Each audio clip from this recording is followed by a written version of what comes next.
Before watching the video, don't forget to subscribe to our channel by clicking the subscribe button below and clicking the bell icon to be notified whenever we publish a new video. Maybe you've heard someone suggest that hanging garlic around your neck or door is a good way to scare away vampires and evil spirits. This belief doesn't make a lot of sense, but there are some old home remedies involving garlic that have survived until today due to garlic's incredible health benefits. Garlic was often used in the kitchen as a seasoning, but the Chinese also used it as a medication. According to Chinese traditions, some people put a clove of garlic in their mouth for 30 minutes and suck on it like a hard candy. It may seem a little weird, but it's a great alternative to eating garlic. You don't necessarily have to eat it in order to benefit from its great properties. Your saliva will do all the work for you.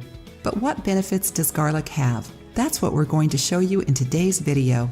Garlic can help our body in several ways due to its antibacterial and anti-inflammatory properties.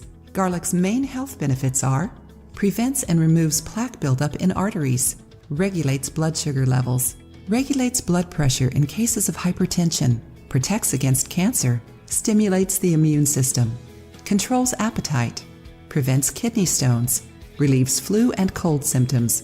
It's really simple. Here's what you do. Choose a garlic clove and peel it. Put the clove in your mouth without chewing it. Keep it in your mouth for 30 minutes, as if it were a hard candy. After the time is up, spit out the garlic and brush your teeth to get rid of the smell. If the smell doesn't go away, choose some coffee beans or parsley leaves. If you liked the video, give it a thumbs up and share it with your friends. For more recipes and tips, subscribe to the channel.